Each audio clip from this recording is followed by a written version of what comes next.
Welcome, everybody. My name is Nate Knorr. I'm a doctor of physical therapy, and welcome to Perfecting PT. Today, I'm joined by Bart McDonald from Idaho. He owns Superior Physical Therapy, and today we'll be talking generally about diagnostic ultrasound and its both benefits and other implications in the clinic. So I hope that you guys will enjoy it, and I'll turn the time over to Bart for a minute to introduce himself and kind of kick us off, and then we'll see where the conversation goes. That's perfect. Hey, thanks, Nate. I appreciate coming on. I think everybody that is involved in PT generally has this kind of feeling of, hey, we need to see our profession grow. So Sure. I'm grateful for the opportunity to kind of talk about what we've been trying to do to help our profession, what we're doing here in Idaho, especially when it comes to diagnostics within PT. So we've got 8 locations in southeastern Idaho and continually growing.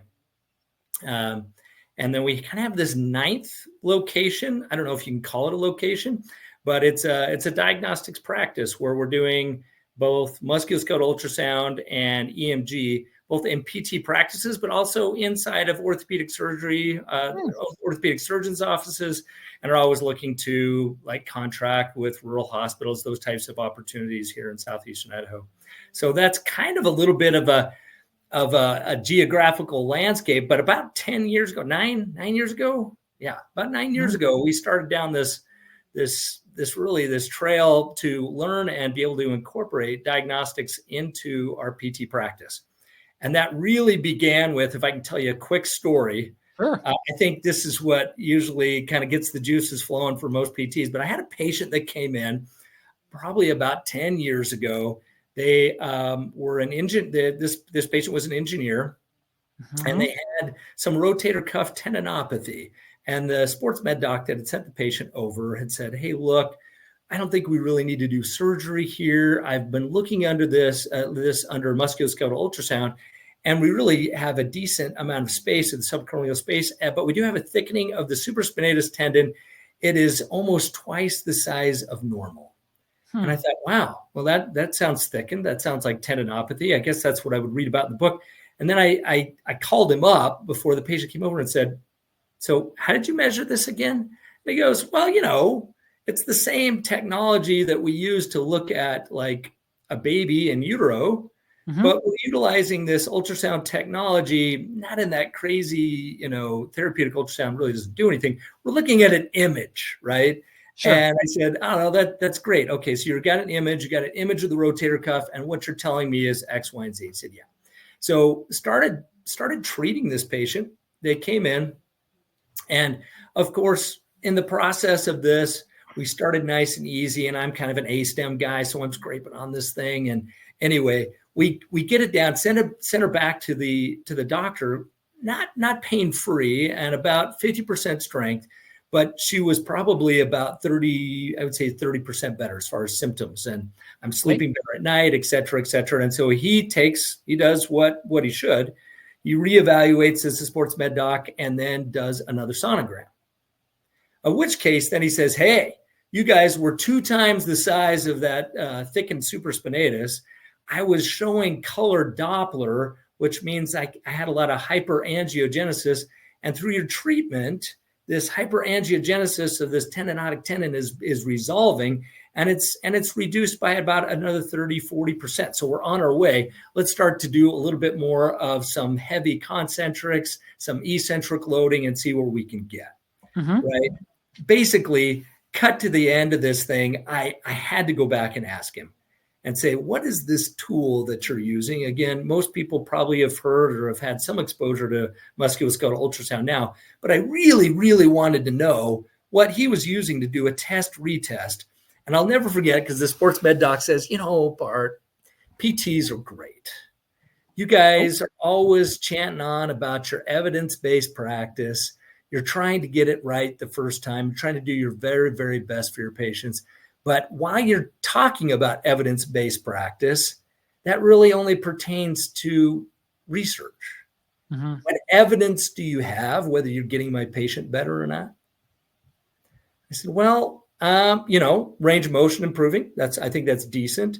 Sure. With this patient, they had almost full range of motion when they came in the first place. And that was, strength, manual muscle testing, some of our special tests. And he goes, well, that's all good. It's a great clinical picture. That's the same clinical exam that I'm going to hang my hat on, minus the fact that musculoskeletal ultrasound will show you tissue changes at the tissue level before you can find and see that at the sensitivity or specificity that you're going to get with your special tests in the clinic.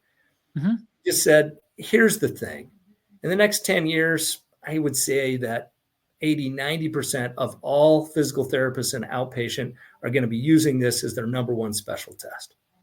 You should do it. So I kind of went down. We went back to the team. We sat down. We reviewed what that looked like. Had very few opportunities, I think, in the United States 10 years ago. And those opportunities now for physical therapists to learn musculoskeletal ultrasound have started to really grow. And so there are some phenomenal groups. We connected up one that teaches both a residency in nerve conduction studies and EMG, as well as a fellowship in musculoskeletal ultrasound. And we've tried to open it up to as many of our therapists and our teams to learn and grow in this. And we've found it to be really a phenomenal tool, really an extension, really, of the clinical exam. It does never take the place of what's going on in that therapist brain of ours, right? In putting pieces together.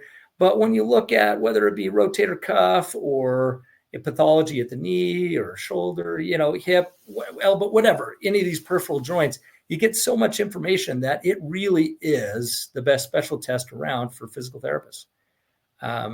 And so we found this applied in our offices in Southeastern Idaho in a few different ways. First and foremost was to get it in the hands of all the physical therapists as quickly as we could. Mm-hmm. That's easier said than done. Sure. It's costly, right? And but we've tried to get that out there to the physical therapists, and then just watched it just take off. Because honestly, when our patients come in, there's some barriers that are created sometimes in the way that they can see the vision of the plan of care. Sure. And I don't know if you get this, Nate, but sometimes the patients are just coming in saying, well, I don't know if I really want to do physical therapy yet, because I've got this shoulder problem, I got this knee problem, and I'd just really rather have an MRI first. Sure. And if I could get a picture and just be sure, because everything is about the technology, that reassurance, then maybe I would be more bought into physical therapy. The struggle is, we know, we don't want to be a part of the dysfunctional medical healthcare system we have in the United States. We want to be a part of the solution. And so gratefully, in these diagnostic tests, whether you're talking about EMG or musculoskeletal ultrasound, but even really, especially musculoskeletal ultrasound, the cost of it is probably one time, equivalent to one visit of PT. Mm-hmm. And yet we turn around and we leverage that against reducing the costs for the patient in several ways. Mm-hmm. One can be that patient that's coming in that says, hey, I really want that MRI. I've got $2,000, $3,000 in an MRI cost that may be coming towards my insurance, just to know. And you got to start thinking, boy, if we could screen out for $100, a couple $100, all of these patients that are dying for musculoskeletal based MRI that don't need it, sure. Right? Or even better yet, I don't know if you find this in your clinics, but one of my most unfavorite referrals to ever get is that referral where you look at the top end and it's PT, evaluate, and treat, mm-hmm. which is great. Sure. And in reality, we seem to be getting more and more direct access, but that's maybe a different topic. But it's PT, evaluate, and treat. And then across right underneath it says, for failed PT, need MRI. Okay. I have yet to get one of those, thankfully. Well, I think we have just very straightforward doctors where they know that in order to qualify for the surgery that they feel needs to be done based on their clinical exam, or in order to get the MRI authorization, we need to fail at a certain amount of visits or a certain amount of PT. Sure. And so I early on, prior to doing musculoskeletal ultrasound, I just remember being in this pickle where I'm like, okay, let's go back to the shoulder for a minute. I've got a Mhm. positive empty cans. I got a kind of a plus minus on that drop arm, maybe, right? Mhm. I've got all these impingement tests. Maybe I really don't have any instability per se, but I've got a lot of weakness and I've got range of motion issues. Sure. What do I have here? There's such a broad range.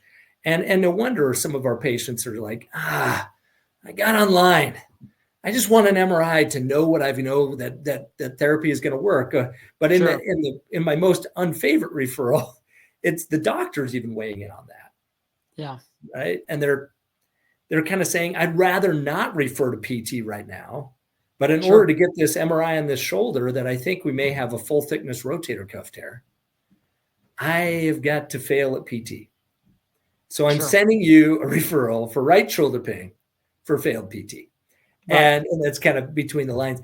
And what a discouraging point for our profession to come to, where the evidence-based information they're looking at for the physical therapy profession is failure.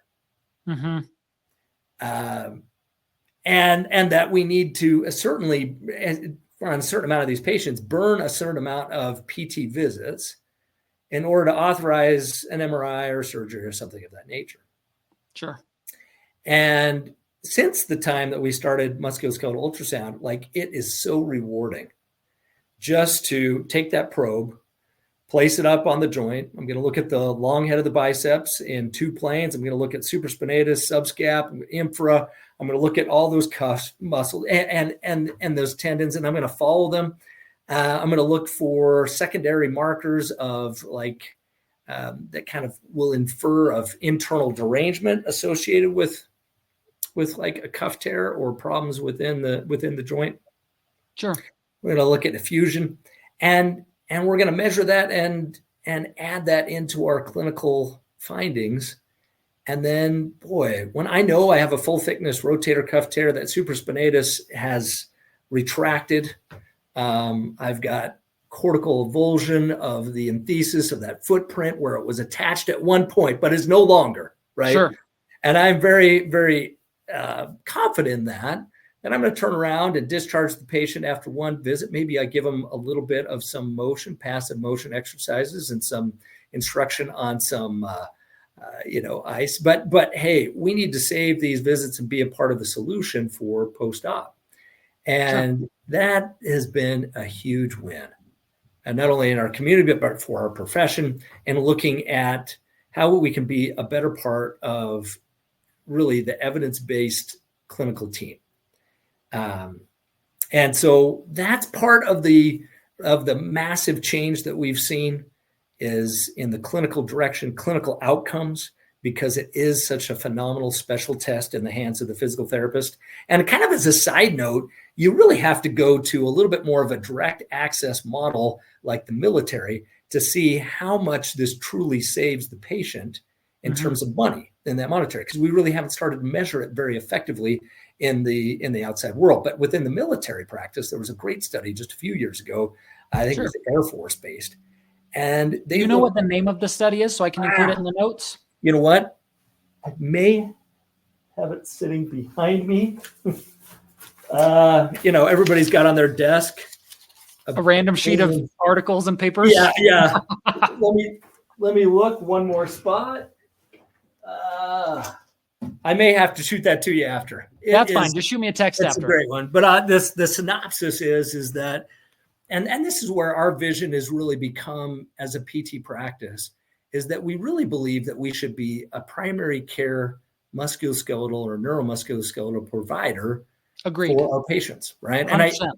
And I really think that that's the way that the APTA is going, and we see this more and more. In the last just couple of years have been able to serve as the vice chair of the neuromusculoskeletal special interest group for the APTA. Oh, cool. Neuromusculoskeletal ultrasound special interest group. And it's under, this is a good plug for this too. It's under the Academy of Clinical Electrophysiology and Wound Care Management, and is a special interest group under that. And it encapsulates both musculoskeletal ultrasound and neuromusculoskeletal ultrasound with the chair is Dr. Mohini Rawad. She's brilliant. Anyway, happy to serve with her. And there's just been so much that's been emerging. But the bottom line, which is really reinforced by this study out of the Air Force, is that if we're going to put sonogram into the hands of any provider, you can put it into the sports med doc, into the primary care doc. You can give it to your orthopedic surgeons. You can give it to nurse practitioners, mid-levels. The place that they found that it was most cost effective was in the hands of the PT. And of course, it kind of leads back to that idea that instead of coming into an urgent care type of setting and immediately going to medical for all types of issues, from COVID to flus to infections to skin problems to musculoskeletal, most musculoskeletal conditions, we're going to have a divider in the front lobby there that's going to take and send people to the primary care PT for those musculoskeletal conditions. And I think over to the other side to medical when necessary, right? And that's what the military's done for years. That's what I really envy in their system. And I think they've done that for a reason. I agree. Is so cost effective and so productive. Right. Yeah. Well, and what I see all the time, and these are the ones that drive me nuts, is when, the doctor wants to be the person who gets, like, they get paid more than us to do their pseudo musculoskeletal examination. They send us a patient, and I'll get a referral for this person. It's 10 pages long with all their, documentation from the visit. And then at the very bottom, it'll say PT eval and treat right shoulder pain. And it's like, you can't give me anything better than that their right shoulder hurts. And then they come in and they're like, yeah, it's kind of like right here at the base of my neck. And I'm like, that is not your shoulder. or they'll come in and it's like, oh yeah, it's kind of like this other place. And it's like, no, it's like that is definitely not the thing. And so my current boss and mentor, we agree. It's like, good PTs should be the primary care for all neuromusculoskeletal things, because one, I think we are best qualified for it. Sure. As far as cost effectiveness, and secondarily, like, primary care is so overwhelmed.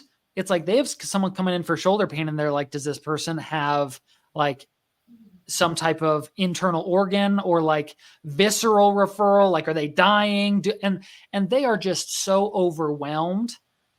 Yeah. That it's like, it would just be so much easier if they just came directly to physical therapists.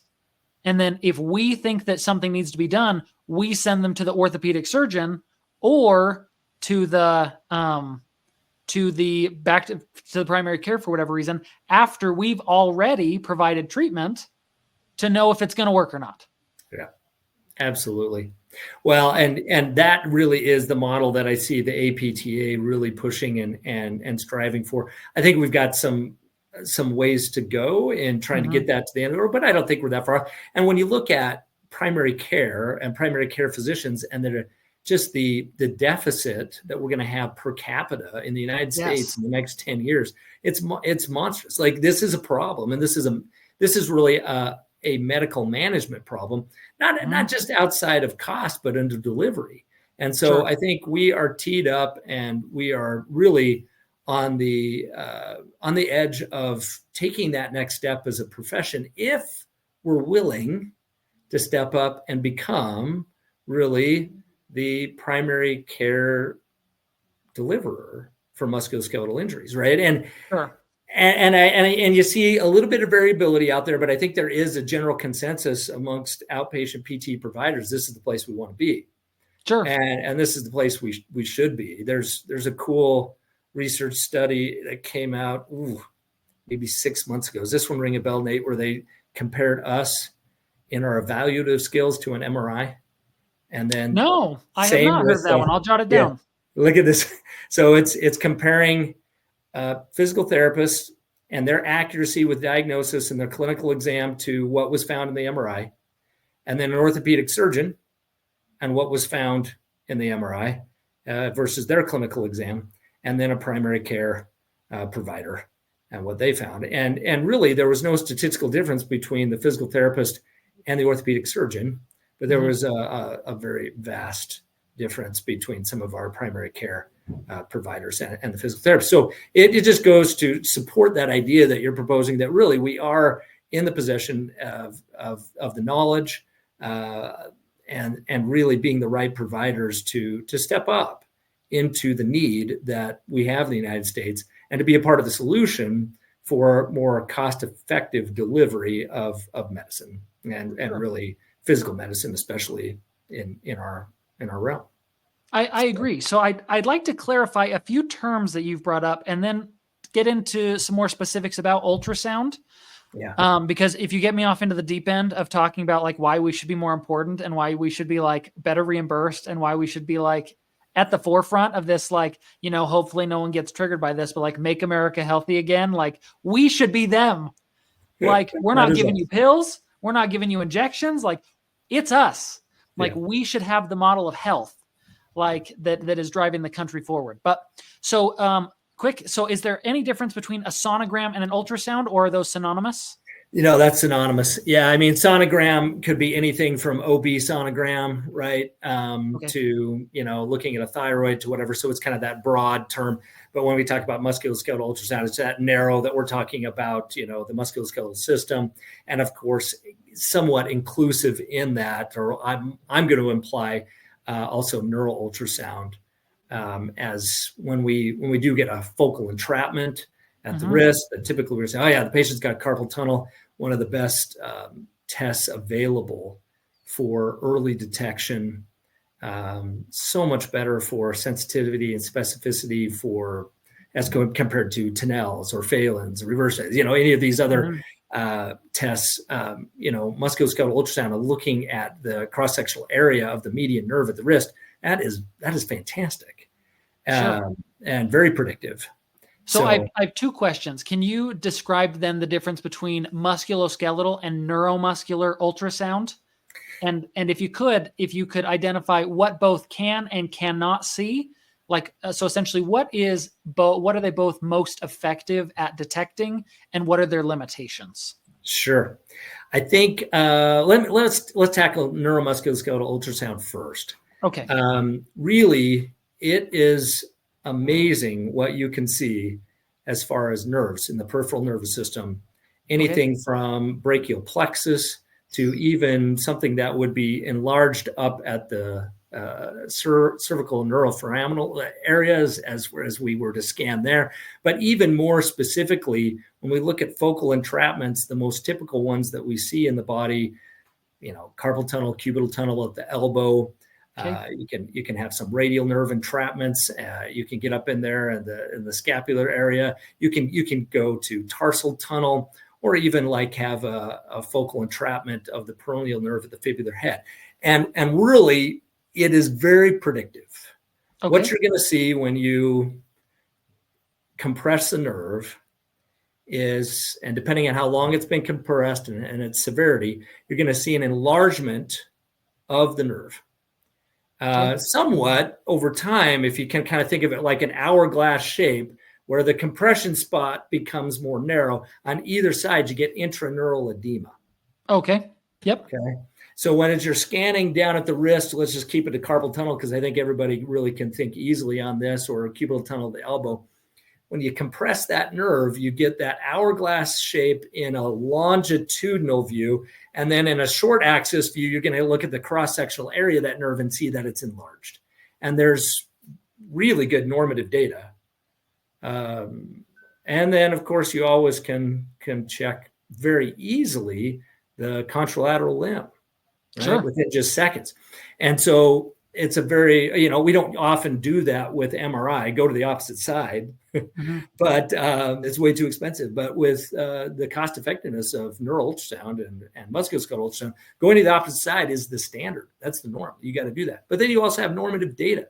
And so those are going to be the things in neural ultrasound that you pick up. It's not just that you have intraneural edema, though, and that it's enlarged. You then also can look at the why. Okay. Right. So when we think about carpal tunnel, well, Why does somebody have carpal tunnel? And does that matter? If they've got numbness and tingling in their first, second, third, and half of their fourth digit, really to know, is there a cyst, space occupying lesion, something pushing on the nerve? That's very helpful. Yeah. Do we have an anomalous muscle belly, extra muscle tissue that is down inside of the carpal tunnel that is causing some encroachment on the nerve, some compression? Yeah. Do we have a schwannoma? Do we have some type of a growth associated either with the nerve or not? Like, if we're going to answer the question as PTs, can I treat this? And what's my probability of getting it better? This is fantastic. With focal entrapments, I would take the extra step to say that if I want to know if it's mild, moderate, or severe, I need to do an EMG as well. Okay.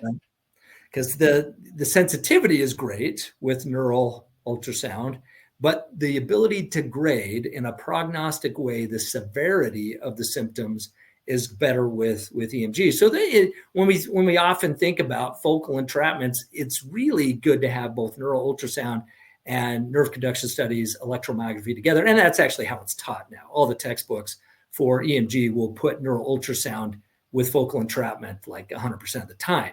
And so we typically, as EMGers now, there's maybe not a lot of us out there, but if you're an EMGer now, you're really thinking, I've got not just two tests, my clinical exam and a nerve conduction study and needle EMG to figure out what's going on with a peripheral nerve. But I also then have neural ultrasound to answer the question of why. Yeah. And I think I'll do a little plug here for anyone who is unfamiliar with diagnostic ultrasound. It does not look like the ultrasound wand in your clinic. The face is rectangular, and essentially, if you look at the body, if you place the rectangle one direction, meaning long up and down versus side to side, you will get a longitudinal view, meaning as if you are looking down into the body the way that your eyes see it. And if you turn it, you essentially get a slice as if you were looking through the limb or the part of the body. I'm not exactly sure how to describe that. So essentially, if I were doing my wrist, longitudinally would be as if I were looking down into my wrist with X-ray vision. And then if I turned it, it would be as if I chopped off my wrist and was looking at the nub. So in case anyone's wondering, like, I don't know what the heck you just said and how that even means anything. That's what the two different directions mean. You had said something else I was gonna comment on. So I'd be really curious, I know we're already here. You said they're very closely paired. You had said, and maybe this is too complex a question for our conversation today, that there is kind of this normative data where if you have an ultrasound that shows there is you called it a focal entrapment, a pinched nerve. Entrapment. So if you have a focal entrapment and you pair that with EMG, you will be able to know based on that EMG, like, is it mild, moderately, or severely entrapped? Is there a standard? So when you decide that, is the EMG essentially a percentage of normal that determines the entrapment? Is it more complex than that?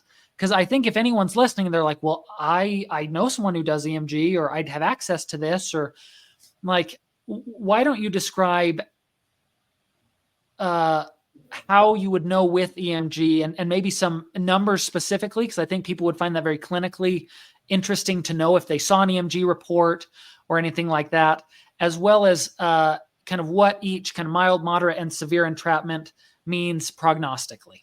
Sure. No, that's great. And we can really get into the weeds with this, but let me just kind of get to the bare bones here.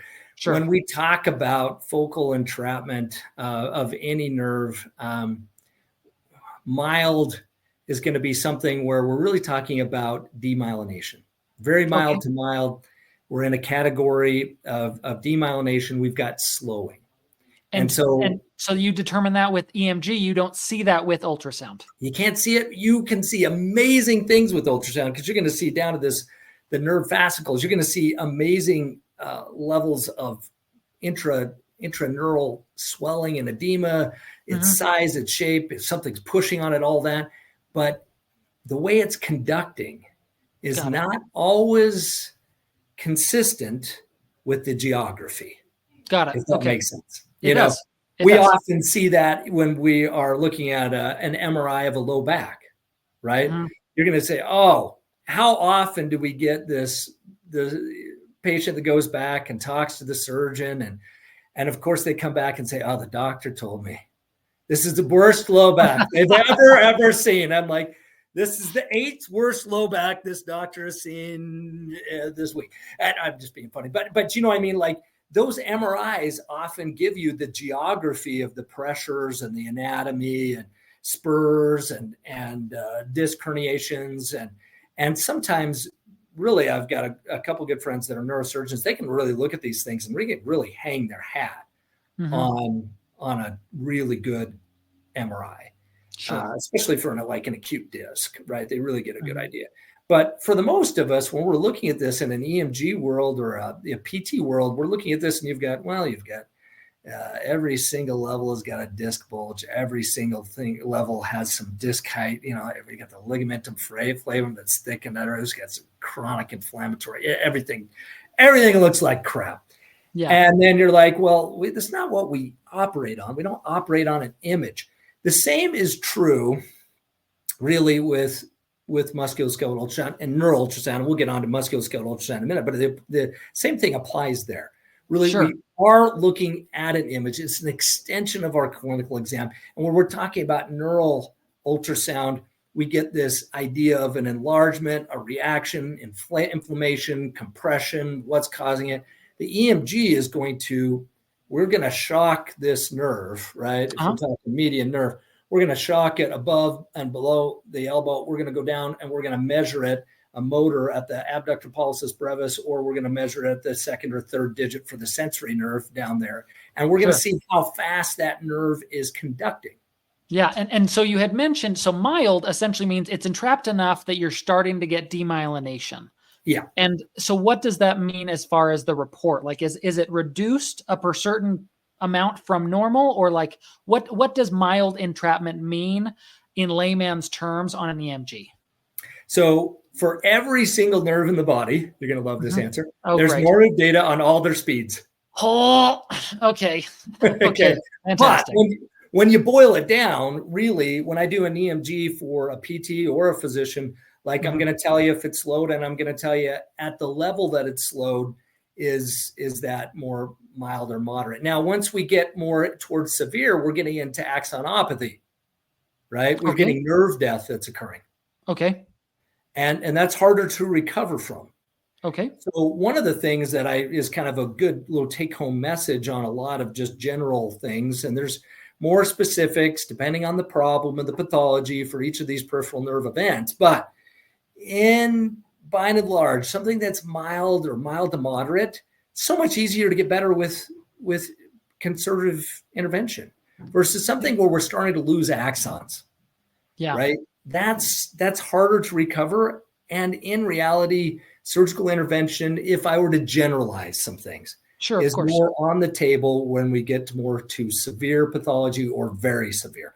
And you can kind of think of, hey, we know those principles on Wallerian degeneration. We have something that is compressing enough that the axons start to degenerate and die. We're going to, if it's here at the elbow, it's going to degenerate, and through Wallerian degeneration, it's going to go all the way to its end organ. And then it has to grow at 1 millimeter per day. So we are very cautious about the difference between demyelination and axonopathy.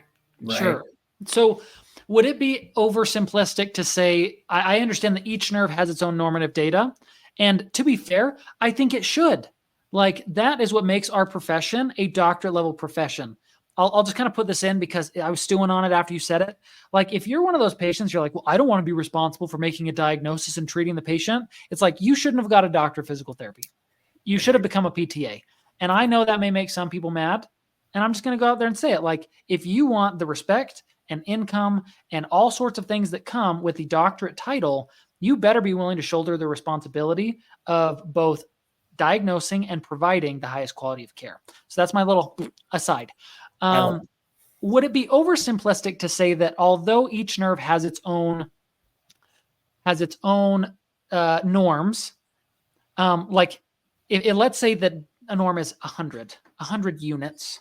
We'll call it that. It's in meters per second. So things are more like 49 meters per second or 38 meters per second. Just fair enough.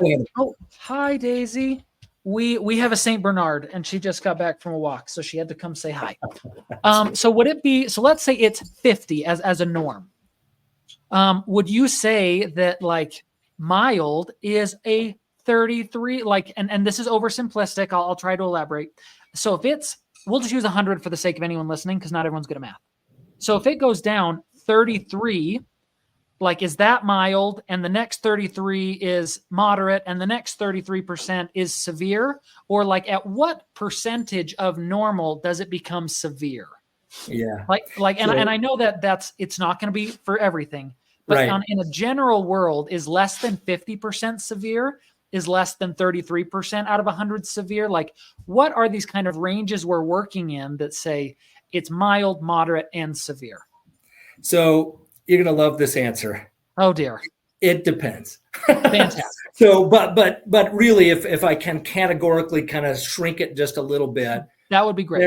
There are really three main parameters when I'm doing a nerve conduction study. Speed is not the only thing. Okay. I'm also looking at the amplitude of the curve. Okay. The amplitude of the curve, if you remember back to doing a little bit of calculus, it quantifies the area under the curve. The area under the curve represents an integral that the computer thankfully is doing for me all the time, so I don't have to do that math. Agreed. And it represents the fastest in this bell curve of this representation of the excitation or depolarization of all the nerves, all the axons, I should say, within that peripheral nerve. Sure. When that was depolarized, the fastest ones are at the front end and the slowest ones are at the back end of this bell-shaped curve. Right? Sure. But if all of a sudden we start seeing a shrinking of that curve, meaning that the amplitude of the whole wave begins to decrease, is coming down, then what we're seeing, we could be seeing some conduction block. I'll skip that. But mostly what we could be seeing there is axonopathy, nerve death. Okay. Right. And so the smaller this thing gets, the less depolarization of individual axons occurred. So we're not just looking at speed, we're looking at amplitudes of these curves. Mm-hmm. And we're also looking at a parameter that's called latency that has a direct correlation with the nerve conduction velocity. And so you look at these things, and then over time, there's these scales that are developed for carpal tunnel, for cubital tunnel, those types of things that give you this mild, moderate, severe. But in reality, when we kind of boil it down, mild is something we're talking generally about slowing. Okay. Even upwards to a little bit worse in the slowing, or the demyelination is a little bit more in the moderate category. But if we're looking at something that's severe, nerve death is occurring, right? And probably the easiest way to think of this was a few years ago, 2018 or 19 in USPT, but there was a study that I remember reading that was talking about carpal tunnel. And they took 50 patients that had mild to moderate carpal tunnel as measured by EMG, and 50 other ones, same diagnosis. 50 went to ortho for surgery, and 50 went to PT. 1 year later, no statistical difference in outcome. But that's in mild to moderate. That's in slowing. Sure. Right? Whereas we're not losing axons. When we start losing axons, see, and back to your point on this, Nate, the reason that we've got this doctorate of physical therapy is we need to know the difference between mild to moderate to severe to very severe. Because I can treat something, and I should try to successfully treat things in the clinic that are mild to moderate. But when they become more severe, then time is not on my side. The longer I leave that compression and we have axons that are dying, there's a clinical judgment that has to be made. Mm-hmm. And some of that, if I'm treating somebody that has no real chance of getting better, we just call that malpractice, wouldn't we, though? Really? Absolutely. Like, you should know where your ability to treat and heal ends. Yes. Yep. And so that's really becoming a larger part of the diagnostic team, but also a larger part of the medical team, right? as physical medicine providers, we need to know where we can be successful, and not just try PT first blindly. It is try PT first diagnostically. Mm-hmm. And we're going to know and predict when you come in to see us, Nate, with your numbness and tingling at night, can we get you better in PT? And what does that look like? And so combining these two, kind of to wind this back around here, you're going to use neural ultrasound to find out why, but as far as to grade it, we're going to use EMG, especially peripheral nerve entrapments. Does that kind of make sense? Does that kind of help? Yes, it does. And so my other question would be, can you use it? Is it of any utility around the spine? Meaning, is there simply too much bone structure to really see nerve root impingements, disc-related issues? Can it see really around like more larger, robust bony structures? Yeah. A lot of especially as we're talking about, well, let me back up. If we're talking about EMG, tons of spine applications. Oh, like absolutely. EMG, 100%. What about ultrasound, though? Ultrasound. Neural ultrasound. Neural ultrasound. Neural ultrasound up in the cervical spine definitely has some utility. Okay. Especially if I'm trying to look at and see if I've got a nerve root that is enlarged as it exits the neuroforaminal, that neural frame. If I've got something and that correlates to a positive spurling, if I've got really any myotomal issues, myotomal dropout deficits there, if I've got dermatomal issues if I've got reflex issues, all of that for us in our practice leads us to do an EMG, right? I think around the country, because of the lack of ability of physical therapists to do EMG, or even the lack of accessibility, there's just less and less providers doing EMG now. So now you have to wait 3 or 4 or 5 months to do an EMG. So we're going to do surgery based off of MRI alone in many instances. That's kind of been the growing trend, but it doesn't have to be. And we certainly can play a role there. But you are right. When it gets to the lumbar spine and neural ultrasound, there's vast limitations because of the depth. And that's when we start talking about musculoskeletal ultrasound, the highest sensitivity specificity that we have for identifying pathology is depth related to a certain extent. Sure. And also things that are not hidden by bone. Right. Okay. Excellent. Yeah. Yeah. So if I could kind of recap neural, essentially we're looking at relatively more superficial nerve entrapments. We're looking for kind of bulges around a kind of squished area that ideally you would pair with EMG to determine, is it mild, moderate, severe, or very severe? And that would kind of give you a diagnostic kind of idea of, can I treat them alone and get them better or not? But when you get around more bony protected structures, thoracic spine, lumbar spine, these things that there's these hard things that will refract or reflect the ultrasound without you being able to get the image that you want, it's of less utility. Yes. Okay. And so just like with any other diagnostic test, one of the important things is to know its strengths and its weaknesses, which is just what you really outlined. So as we get into musculoskeletal ultrasound and kind of start from the top down, shoulder rotator cuff, phenomenal. Like, yeah, I mean, you're welcome to just go into musculoskeletal. Yeah. I mean, and especially when you start looking at the research and how it correlates with pathology identification via MRI and looking at rotator cuff, I mean, there's a high correlation. And so for just a fraction of the price, right? And so that's really awesome. The other thing that's probably a little bit better if we're going to compare MRI and musculoskeletal ultrasound at the shoulder is that you've got usually cortical-sided tears of the rotator cuff. Okay. You get bursal-sided tears on the top side, right? So cortical would be their insertion on the humerus. Yeah, or just the bony side. If we're going to look at what side the tear is on, is it on the bottom meaning of the tendon or portion the top of the tendon that is closer to the bone. Yes. Got it. Okay. We're going to orient ourselves based on the anatomy, and we'll say, oh, hey, you've got a partial thickness tear of your infraspinatus on the cortical side or adjacent to the cortical bone there. And so that's a cortical sided partial thickness tear of the infraspinatus. Okay. If it's a bursal sided, it's up on the top, but it's tough. MRI picks up both of those very, very well.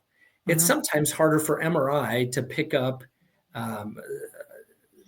especially with maybe contrast, the intrasubstance tears that are not on the cortical side or on the bursal side, but are in the middle. Meaning long axis tears, or it could be longitudinal, or they could just not go all short. They could not go all the way up. And I don't want to totally differentiate between probe orientation, but when you're talking about, you're talking long axis of the tendon itself versus a tear that isn't going the length of the tendon. It's going kind of more straight up and down, I think is what you're referring to. And yeah, absolutely. The nice thing here is that the advantage on musculoskeletal ultrasound at the shoulder is, number one, you're going to see that intrasubstance tear very, very well and pick up on things that maybe could be missed by MRI in that instance, as well as then you're also going to be able to do a dynamic exam, this is beautiful for all joints, right? We don't get to do a dynamic test under MRI. I can't put the probe on there during MRI or raise the arm up and down and watch the cuff integrate in and perform its biomechanical function. I can't see really rotator cuff impingement where the humeral head is migrated up. Maybe I've got a thickening of the supraspinatus tendon and I'm banging that thing, or I've got a spur or a thickening of the bony and I'm pinching that every time. But I can see that very, very clearly with a dynamic test with musculoskeletal ultrasound. It's fantastic. Yeah. Can I interrupt you for a second, Bart? So I know lots of people have this question. When it says a rotator cuff tear, I think for a lot of people that's very ethereal, especially if they're younger clinicians, and it'll say partial thickness. So if I looked at a tendon as a rope, like if we're looking at it, does partial thickness mean that it is essentially halfway torn? Like what exactly does torn mean? Does it mean that there's if there's a full thickness tear, does that mean that there's a longitudinal tear all the way down? Does it mean that this thing is chopped in two pieces? Like when they say full thickness, partial thickness, could you maybe describe some variations of each of those? Because I know that there's a lot of people who are like, I'm not really sure I know what that means. Yeah. Sure. So if we're going to talk about, let's just talk about supraspinatus, because that's where we have so much pathology, right? Yeah. If we look at the anatomy of the tendon as it comes across and attaches to the bone, that attachment spot in that critical zone where we'll talk about it as being the enthesis. Yep. That attachment of the tendon to the bone, that's where a lot of our pathology happens. And in that tendinous portion that we're going to call associated with the rotator cuff. The muscle belly, not so much, right? Sure. Now, as it comes down and attaches, if we were to get a partial thickness tear, it would be either from the bony side going partially up through the substance of the tendon, or it could be from the bursal side coming partially through, but not all the way through. If we get all the way through, we essentially have a retraction, right? And one of the things you can look at is you can say, oh, you've got a naked cartilage sign on ultrasound, where essentially we're seeing the deltoid fall down on top of the humeral head because the supraspinatus is retracted. It's not there. Sure. Now, there's still tissue, but it's just been recoiled back, kind of retracted back, right, in a full thickness tear. But partial thickness tears, you still have enough fibers going through to keep these things together, even though there might be a gapping there. Sure. So a partial thickness tear is essentially partially through the top across the whole tendon or partially through the bottom across the whole tendon. Does it also include if a front or back half of the tendon is mostly gone? Yeah. So when you start to kind of delve into how do I describe partial thickness tears versus full thickness tears, there's kind of an intermediate category. Okay. This full thickness tears very, very clear cut. I mean, that rotator cuff is retracted. You can see the deltoid in many instances falling down upon, you might have some swelling in there, depending on how acute or subacute it is, but falling down onto the humeral head, right? And you can see then this more brightened structure, which is these fibers that are retracted back here, kind of like we've taken a bunch of rubber bands and we cut them all, right? And they recoiled back. But in a partial thickness tears, only some of them are going to come back. And so you still have some tissue across. So what are you going to see? You're going to see a thinning of the tendon. Got it. You're also going to see some, what we would say, when we talk about ultrasound, things are generally talked about in the gray scale that it comes in. So if something is more dark than it ought to be, then we're going to say it's more hypoechoic. Okay. No need to get into these terms, but there's some terminology. So the darker it gets, and that echo texture of the tendon, as well as how we're looking at the visualization on the screen, everything there is at a certain brightness. Maybe this is what I should start with. The brightness is based on density. So the brightest thing that you're going to see on the screen invariably is bone. Because it's the densest thing. It's that humeral head if we're thinking about the shoulder, and it's in the basement, right? Every time. And then as we go up layers, we're going to identify, we've got tendon, we've got supraspinatus. Then on top of supraspinatus, we've got area for bursa. Is there, if there's a real black line of fluid or water's not very dense as compared to tendon and bone. So it's going to show up really dark or black. And then on top of that, we're going to see the next sandwich layer of the deltoid. And then we're going to go up to the subcutaneous and skin. And that's really, when we talk to orthopedic physical therapists, the thing that they love about musculoskeletal ultrasound is after we take about a half hour and orient that this is kind of a grayscale netters, they just immediately go, I get this. I get this. I can even see the fibers and what directions they're going. I can see muscle. I can see tendon. I can see ligament. I can see bone.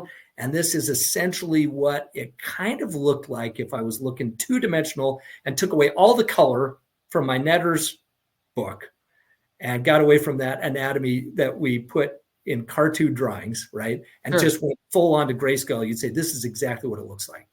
And so then we get into these tears. We go, okay, you can have all kinds of tears. There's not just longitudinal tears that go straight up and down. Most of the time they're doing both, right? Last time I had a referral from an orthopedic surgeon on a really complex tear. He said it was an L-shaped tear, right? So tears can go wherever tears want to go, wherever the weakened, and it depends on the mechanism. And am I a smoker? And how old am I? Like, there's just so many things, right? But when you are looking at this under ultrasound, you're going to see in a short axis view, it's like the fibers are coming out of the screen and hitting us in the face, right? And a short axis view of the supraspinatus, if you see a bullet hole in the middle, that's an intrasubstance tear. Okay. It's not all the way. It's not all a full thickness tear, because full thickness would go from the cortical side at the bottom to the top of the bursa. That would be full thickness. Got it. And then we would get retraction, right? But you can also get away from saying a partial tear that's thinning down from the top, or partial tear that's thinning from the bottom, from the middle. And we could say, well, what if we had some tissue that was still there, but the entire part of the supraspinatus, in the part that was torn, was retracted, and they would call that an incomplete full thickness tear. Now that's going down a little bit of a rabbit hole. I don't know that we want to go there on an intro, but anyway, that's graded things all the way to a complete full thickness tear, of which we need some help with that, right? Yeah, no, I think that was great, because like you said, we could get into the weeds for sure.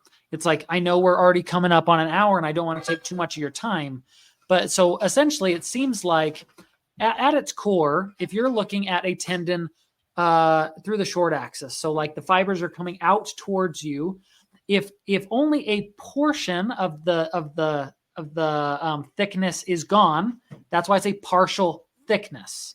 Yes.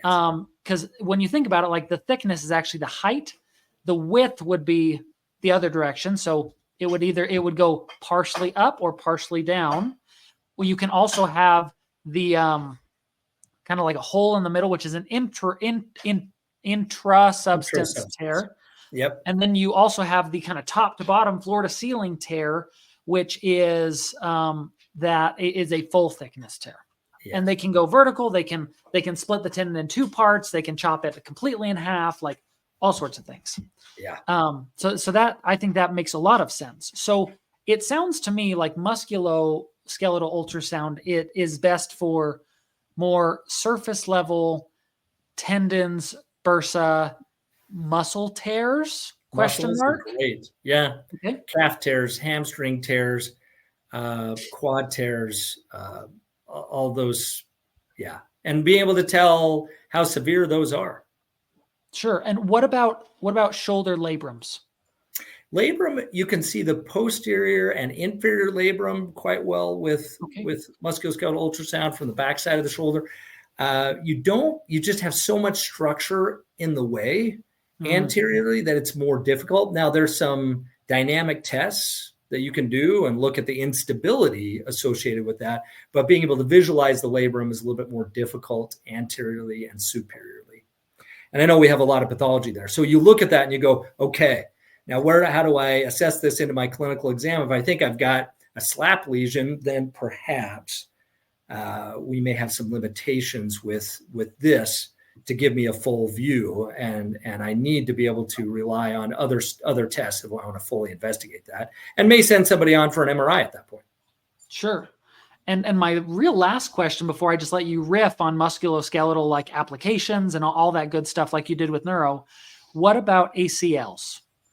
Yeah, no, that's perfect. So I think as most outpatient physical therapists, we probably see a lot of spine issues, then we see a lot of shoulder issues, we see a lot of knee, maybe a lot of ankle.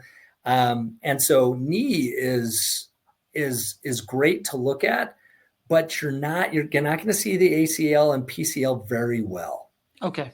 They're just quite hidden. And so certainly don't hang up your anterior drawer, your Lockman's test, and leave that in the closet. I mean, your clinical exam is quite helpful, but if you have somebody that came in and you've got a positive Lockman's and an anterior drawer, and you're like, okay, I've got this, then you can turn around and look and say, all right, well, do I have an unhappy triad? Let me look at the medial meniscus. Let me look at the MCL. Do I have a grade 1, grade 2, grade 3? Now I can do some of that assessment with my hands, right? With my clinical exam, but it is really nice for a retest to know if a laxity issue is resolving over the next 6 to 8 weeks with treatment, with immobilization.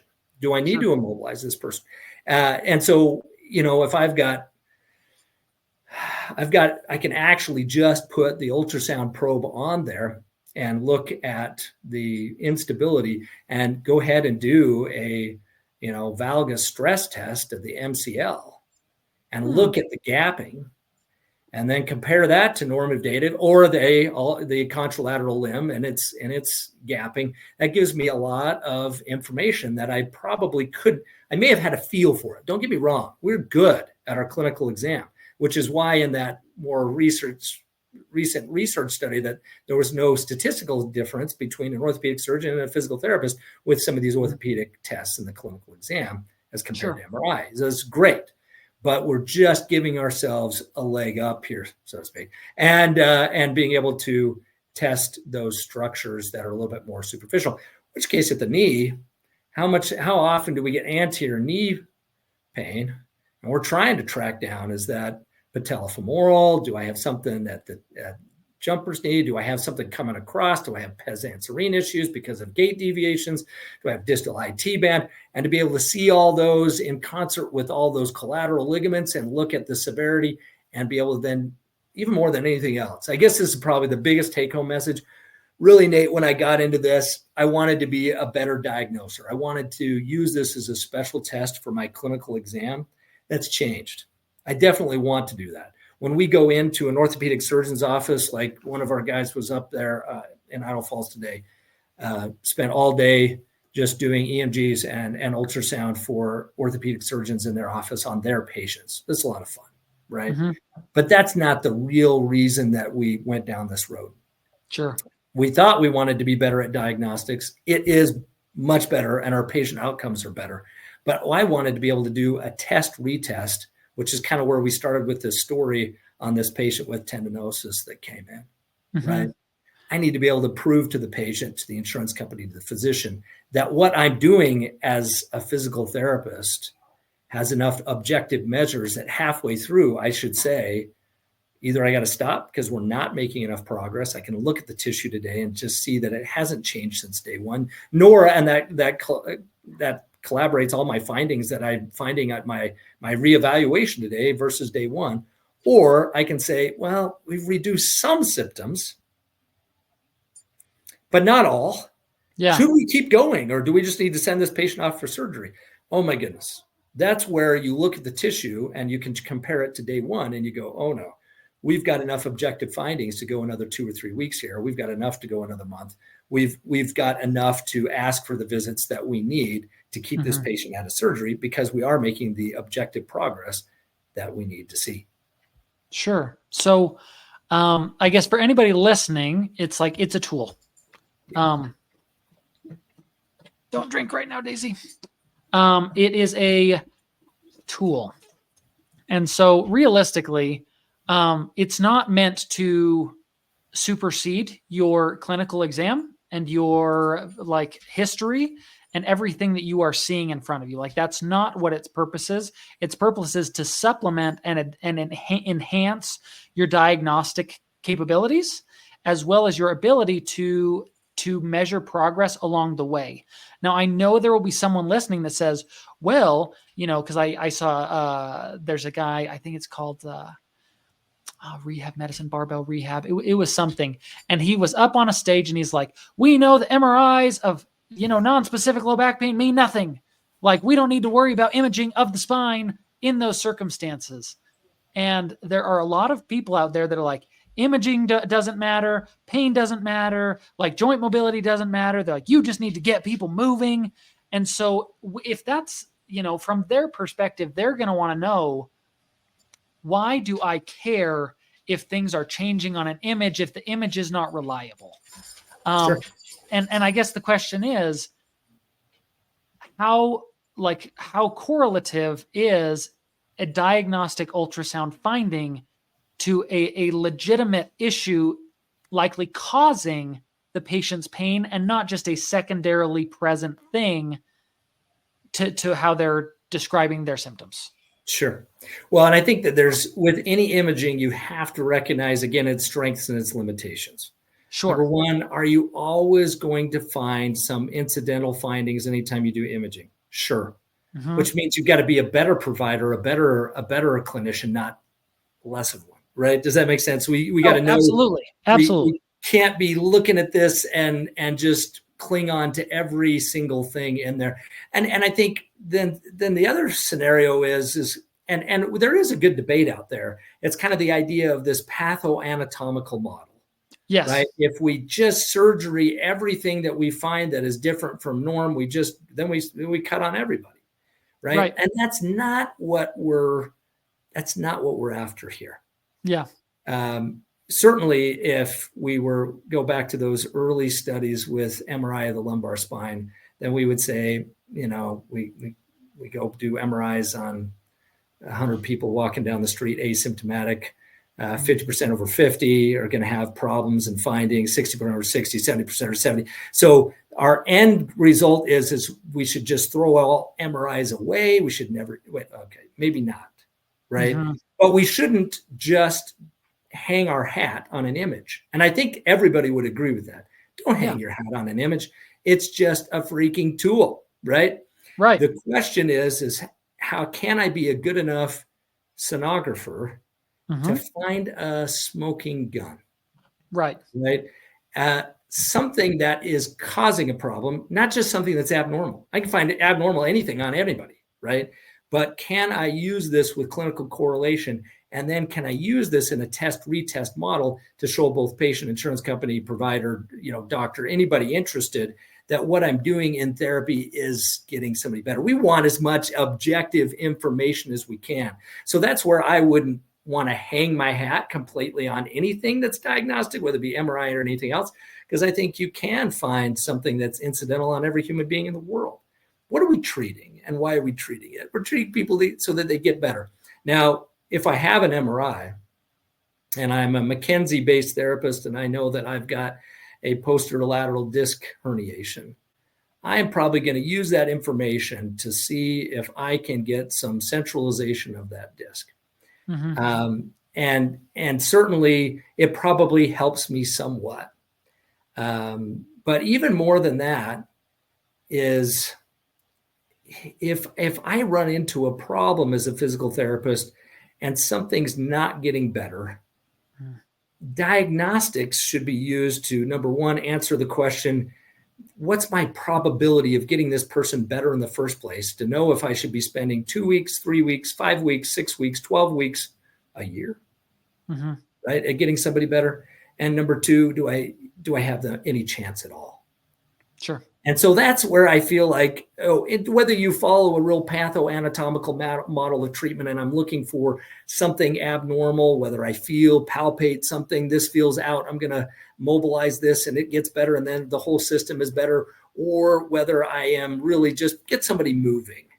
What I'm really looking for is twofold. Number one, can I use a cheap diagnostic tool to give me more information? Can that weed out the patients that I can't get better? Sure. And then number two, can I show enough of a retest that this is objective data that says, goodness, I know the insurance company is wanting to give me 8 visits. No one agrees that I'm getting everybody better in 8 visits. Oh, yeah. And so that's the pigeonhole problem that we find ourselves in, is that we've got all these insurance companies that say, irregardless of what the problem is, 8, 12 visits, something like that, that's enough to get somebody better. And then you go back to it was probably year 1 of PT school, where they went, tendinosis, that's going to take, anywhere from 8 to 12 weeks to resolve. A tear and a tendon, that's probably 3 months, easy. We start looking at what it really takes to resolve these things. And all of a sudden, due to not having enough information, I'm really afraid that we're discharging a lot of our patients too soon, too early, because that's what the visit number from the insurance company said. And they just go on to get surgery. Not that we couldn't have gotten them better, but we didn't have enough evidence to fight the fight. Sure. And I will do a little plug. If there's anyone listening to this and you work for insurance companies, stop being buttheads.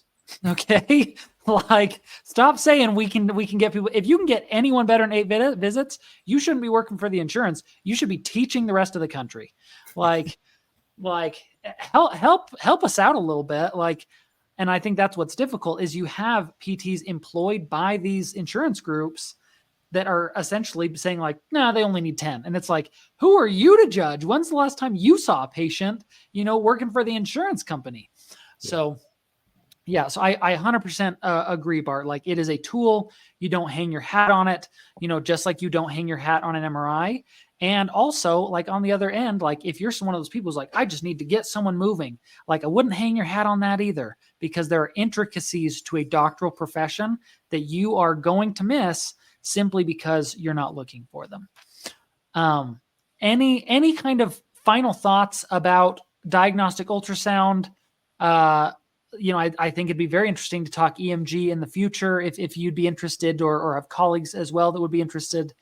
But really, any final thoughts, Bart, as well as maybe anything you'd like to plug for yourself, how people can contact you, and anything like that. And I know I brought this up before, so long question. Final thoughts on ultrasound? Kind of plug for yourself. And everyone wants to know where my guests are getting their information. Is there a course that they took that changed their life? Is there a book they read? Is there a person they followed? I think that would be a good way to kind of wrap it up, and I'll let you take as long as you'd like. Sure. No, that's great.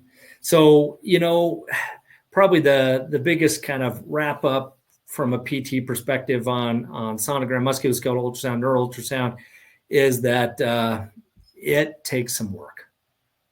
It's a skill. It is a skill, and it's not without its time and effort to learn, but it's so beneficial for our patients.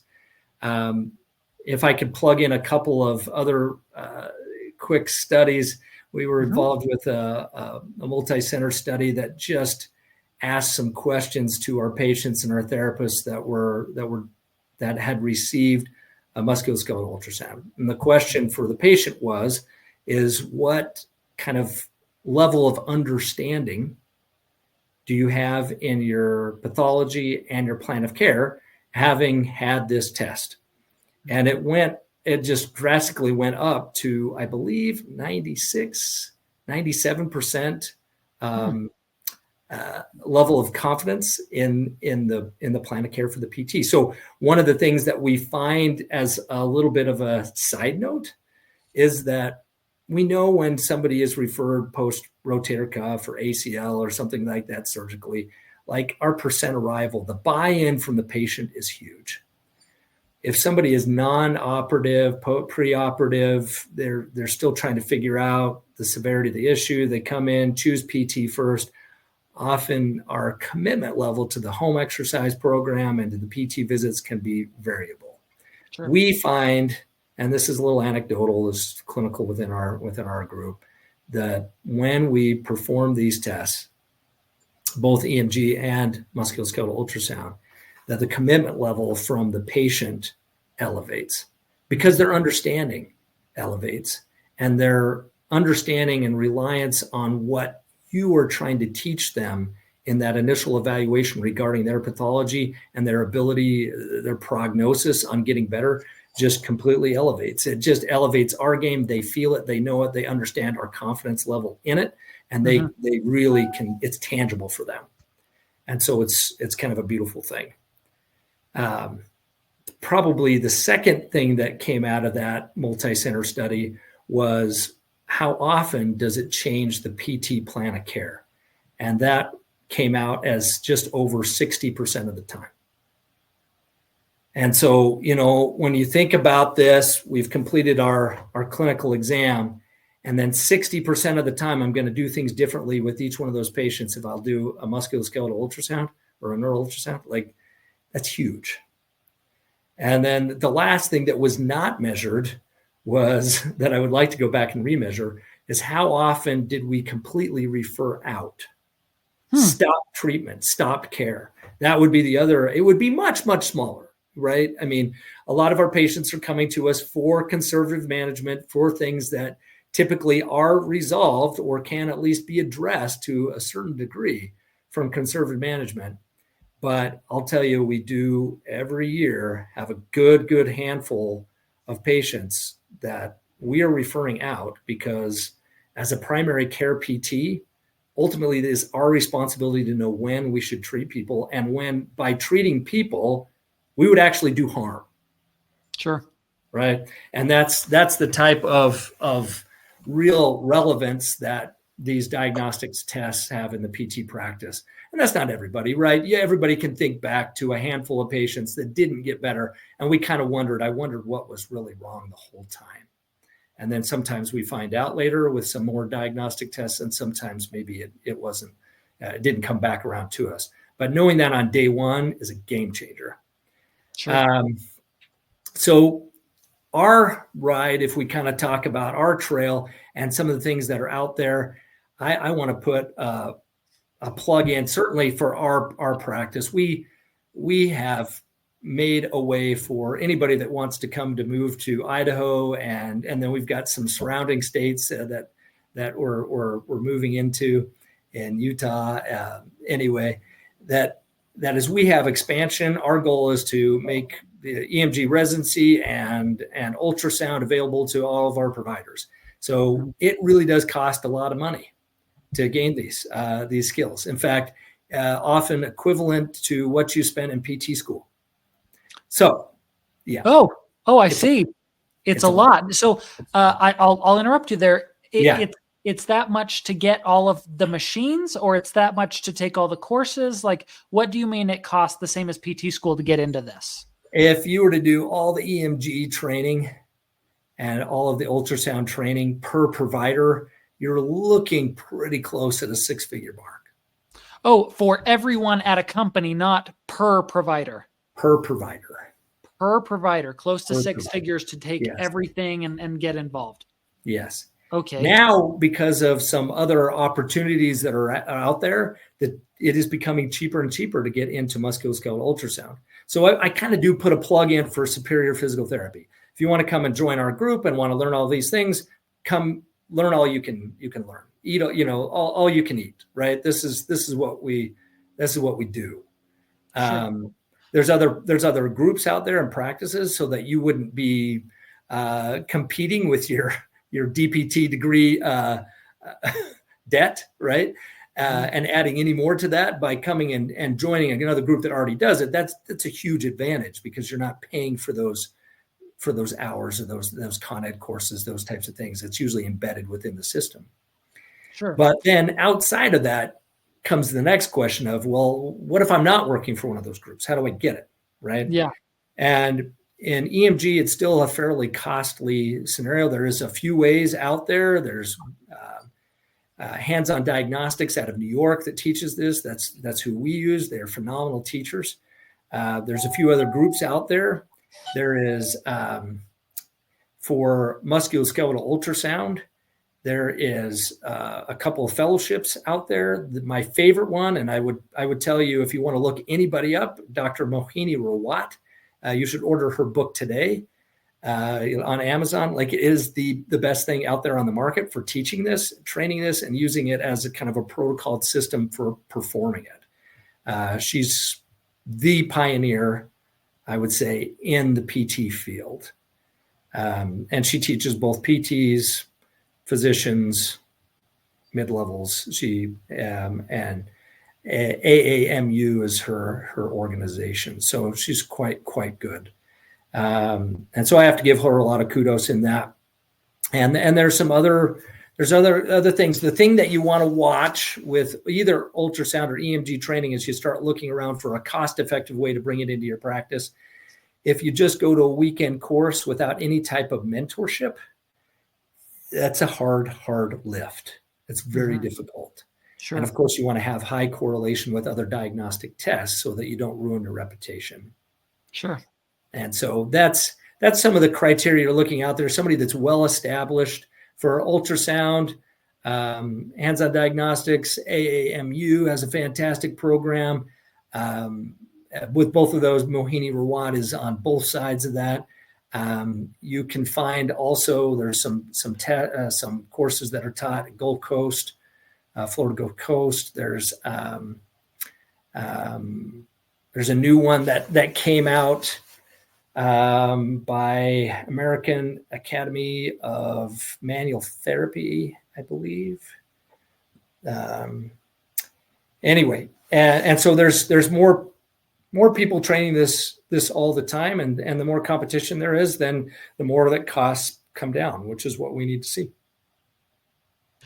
So I know I'll ask this, and then we'll clear up. A lot of people are going to want to know how much a decent diagnostic ultrasound machine costs, as well as if they're spending this money, if they are able to bill for it in any way. For anyone that's like, well, it sounds good, but how am I going to make my money back? Sure. So any ideas of what a semi-decent machine would run them and how you bill it? And you don't have to go through the long process, but is there a code? Yeah, for the codes on that. So on the machines, right? For a new EMG machine, honestly, and this is probably a longer conversation, you're looking at, $25,000, $30,000, maybe a little bit more. So it's kind of steep. For ultrasound, for the physical therapist, you can find machines that are really high quality. We've got a couple of these, and they're about that same price. A couple that I could recommend, but there are some cheaper ways to start out and some handhelds right now that connect up to an iPad. There's a few out there that don't have all the functionality, but a few that do. Clarius is especially good to look into. And so instead of $25,000, $30,000 out there, you might be looking at something around $4,500. Oh, nice. Okay. Yeah. And as far as, so I guess people should know this isn't billable for reimbursement everywhere. Or it is. It depends. It is. But you do have some limitations by some insurances in some states. So you have to really do the homework in your state to really know the answer to that question. by and large, for musculoskeletal ultrasound, vast majority of all insurances reimburse. Sometimes work comp want some type of a pre-auth, et cetera. I mean, we're used to some of these types of things, right? Sure. In certain states, Medicare reimburses it fully for musculoskeletal ultrasound to PT. The code is 76881 that you're going to bill. And depending on your state, you're going to get, again, between 1 to 2 visits reimbursement of a PT visit, equivalent of a PT visit. So you kind of have to look in your state. I could tell you Idaho, but where I won't be very meaningful to too many people. But certainly when you think about that, I do a musculoskeletal ultrasound in about 15 minutes, right? And I get paid between 1 to 2 times a PT visit. So we're looking at, good 4 times reimbursement easily, if not more, than what we're usually getting for Therex at 20 something a unit. Okay, excellent. Well, thank you, Bart. So just recap, he works at Superior PT. It looks like he's reaching out to anyone that would be interested. It looks like they're expanding and would be interested in getting like-minded people that are looking to develop the skill set and progress the profession to join them. There are a number of groups that you can learn about EMG and diagnostic ultrasound, but beware before you jump in head first. It does cost a decent amount of money. And if you're looking to just kind of get an idea of how it's used and all that stuff, Mohemi Rawat. Yeah. Well, I'll include that in the show notes. Don't try to spell it based on how I said that. Yeah. And her book is available on Amazon. And for anyone interested, I mean, Bart and I were talking about this. You may not be able to read this. It's backwards. It's Debt-Free PT, and Bart wrote it. And it's also an available thing. Like Bart didn't pay me or anything to recommend that. But when we first met, he gave me that book. So if you're looking for financial stuff, that's also something Bart does. So anything else you'd like to add, Bart, before we say bye to everyone? I try to get to my email, guys. If you've got individual questions and kind of want to do some follow-up, I know I'm asking for a barrage of emails, but I'm happy to do it. I love to see whether you want to come out and join our practice in Idaho and kind of expand Idaho, Utah area, Northwest, where we would love to connect up with you. But if you want to stay where you're at in Delaware and do the same thing, shoot me an email, ask me some questions. Easiest email is Bart, BARTM, as in McDonald. So bartmpt@gmail.com. And I'll shoot you some responses back, or say, hey, let's get on a call and chat for a little bit. But I obviously am very, very passionate about changing our profession and elevating our patient outcomes. I found this to be a tremendous way to do both, as well as be able to, as private practices, be able to generate more revenue, which, goodness, if we're not trying to do that, guys, we're not going to make it. So I hope everybody's involved in that too. Okay. Well, thank you, Bart, again for your time. And thank you, everybody, for listening. Again, all the things that we have talked about, I will do my best to include the main points and resources in the show notes. But thank you again, Bart, for taking the time. This has been tremendously beneficial for me, especially because I didn't know we could use it for neural ultrasound, which I thought was very cool. So thank you again for your time. Yep, absolutely. Thanks for having me on. Love to get the word out. No problem. Take care, everybody. Bye. Thanks for taking the time to listen to this today, guys. I really hope that wherever you are and whatever you're doing, that you know that you're appreciated, even if it feels like it's not a very appreciated time right now. Diagnostic ultrasound could be something that helps you build your business and develop your skills as a clinician to help provide better care to more people. So if that's, something that you feel may be of interest to you, reach out to Bart. Give him a chance, give yourself a chance to know what's available out there, because if you're feeling stuck or if you're not feeling very good in your life right now, there are other paths that are very productive and very fulfilling that you can take to really get to where you want to be. So thank you again for listening. If you happen to hear this and you haven't already shut off the episode, I really appreciate a rating. Those help the podcast get better viewing and when people search for them.